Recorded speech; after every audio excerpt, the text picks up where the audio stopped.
Hello, and welcome to another fabulous episode of My Orgasmic Life. I'm your hostess with the mostest, Gaia Morrissette, and today's show is brought to you by Tickle.life. Go explore Tickle.life for all of your sexual wellness and educational needs. All right, so I have some confessions to make. First of all, for everybody who is watching, welcome to the dungeon. For everybody who's listening, I'm back in the dungeon again. And again, I'm sorry and apologize for any tinny sound that might happen because there's lots of metal in here. Lots of chain. Anyways, I'm working with some production people to help increase our sound quality so that your ears will have more soothing experiences. Okay, so before we get into our topic about why I refuse to be a good girl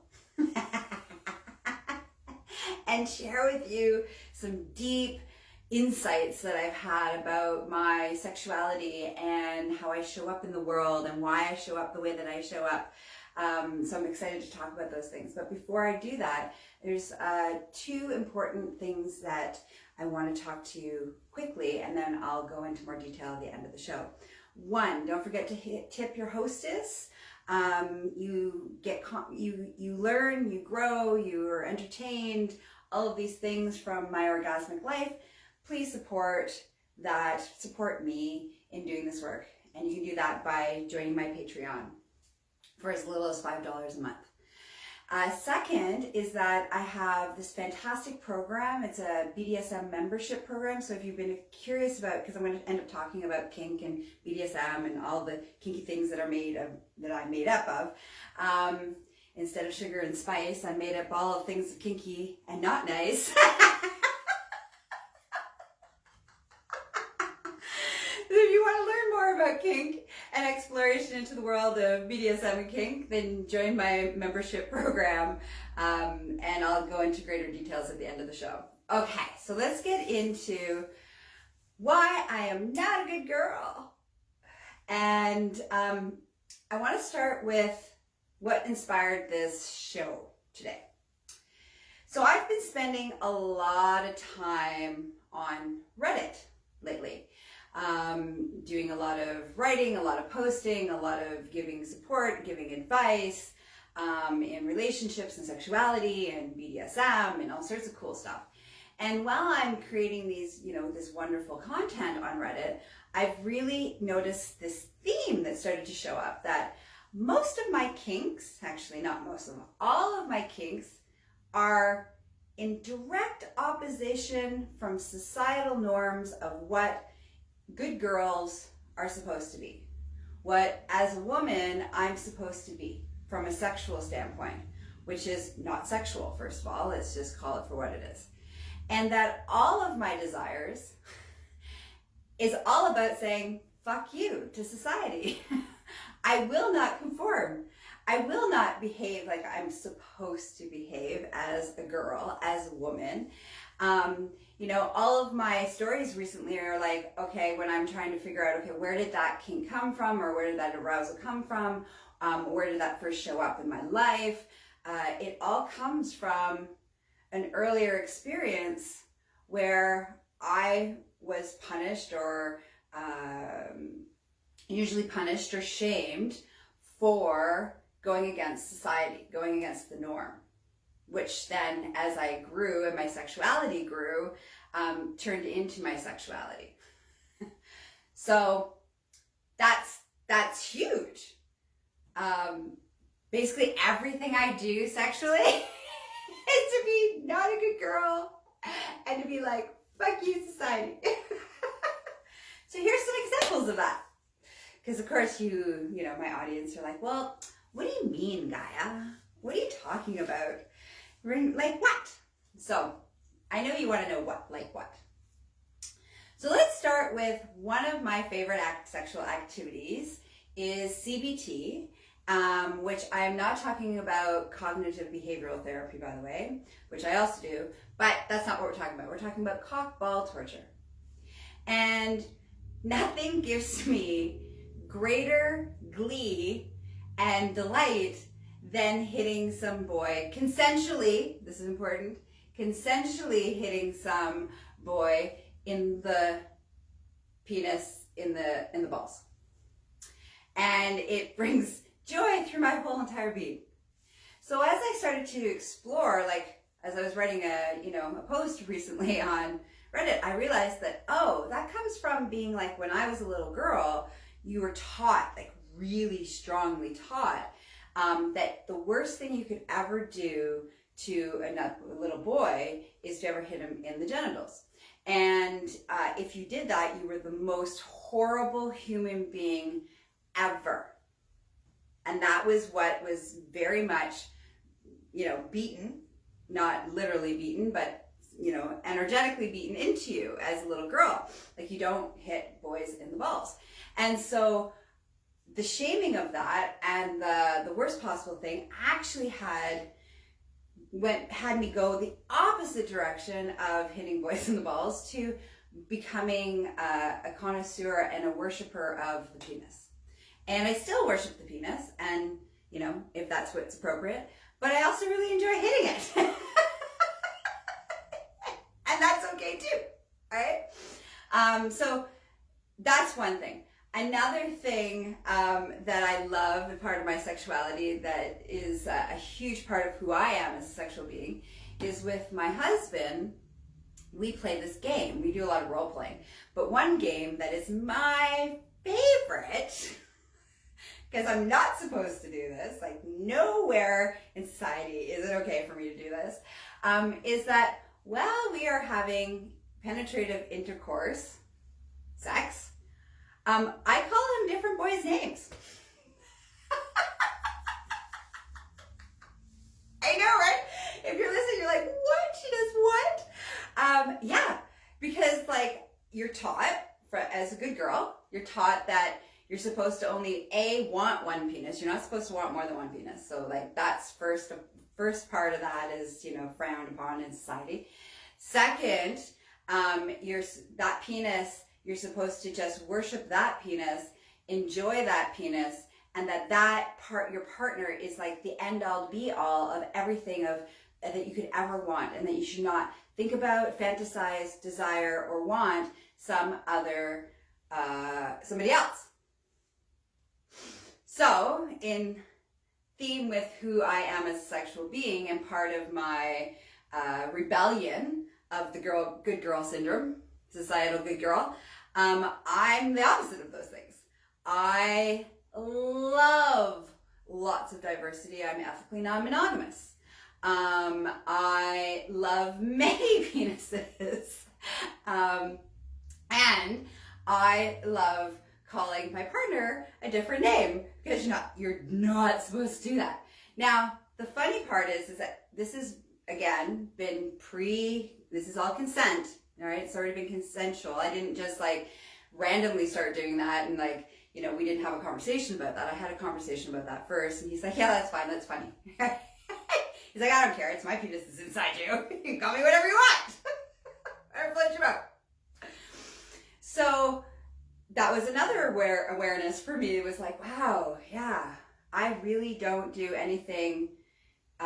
Even the way I have sex, I am loud, like really loud. Like you can hear me down the block, loud, screaming, howling, banshee.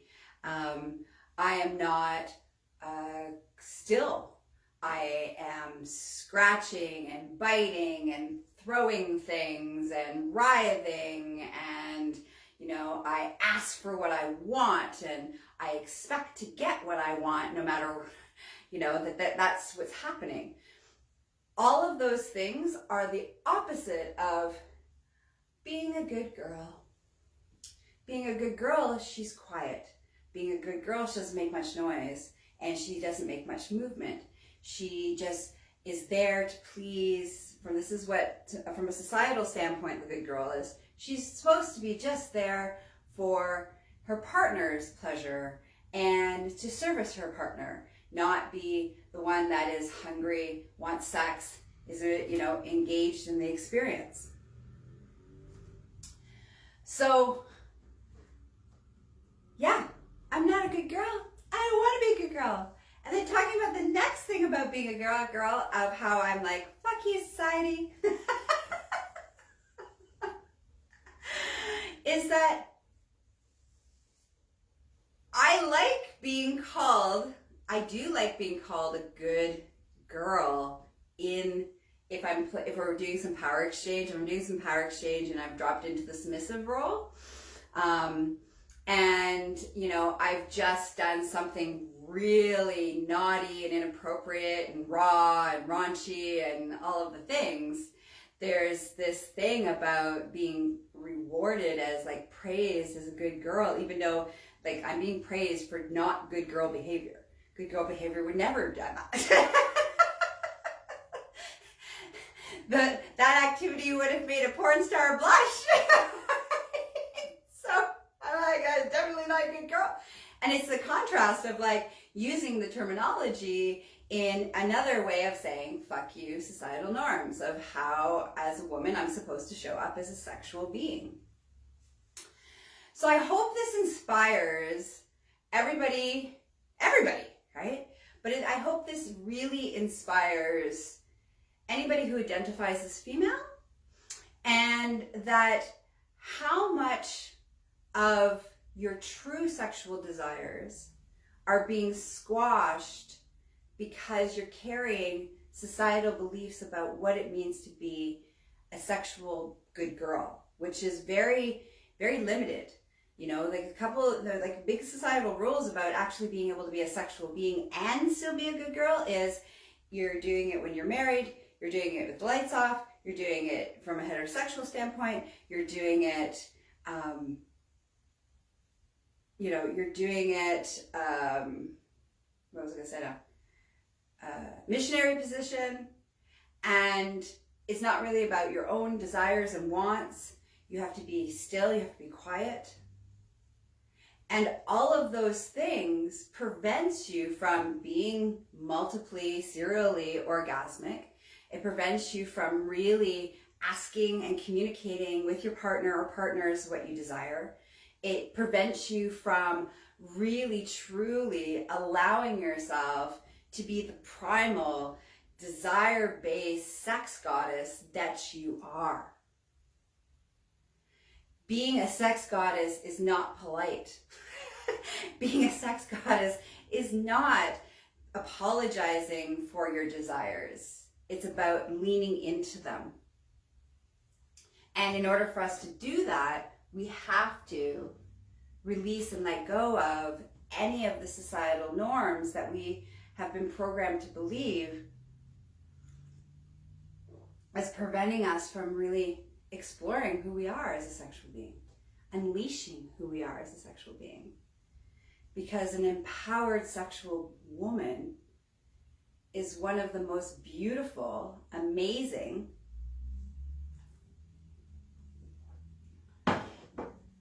creative, and inspiring things on earth.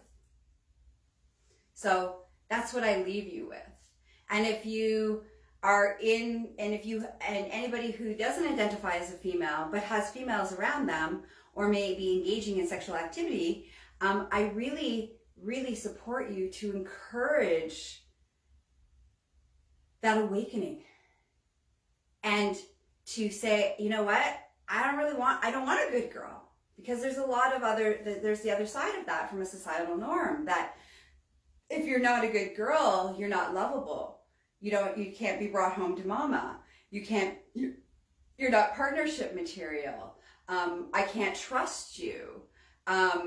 Your desires are going to make me look at the fact that maybe I have my own insecurities, my own performance anxiety, my own penis issues, my own stuff.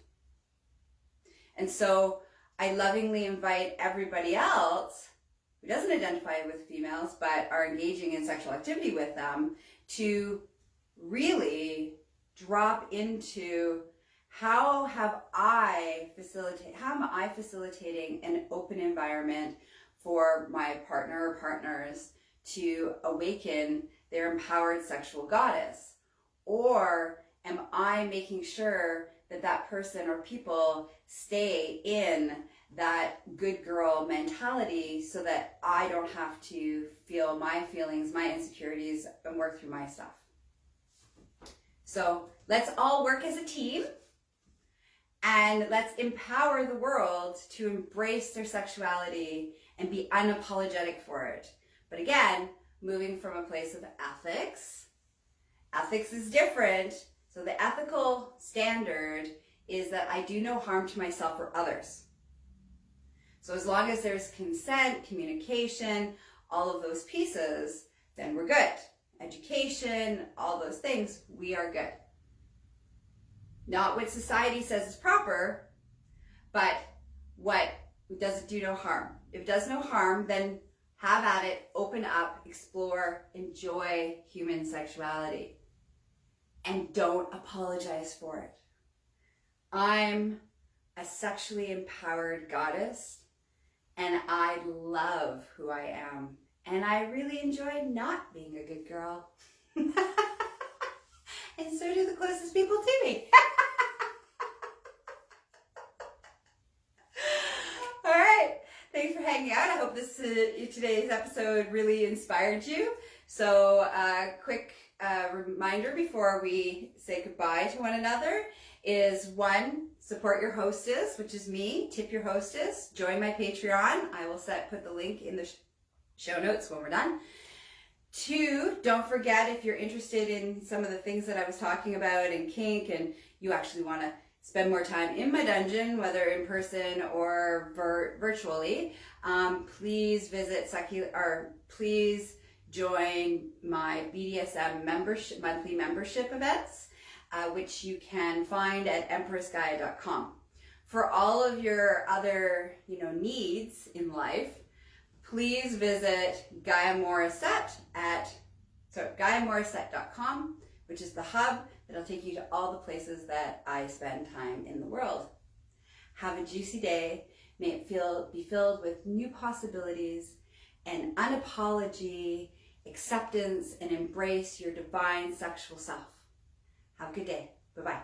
Mwah.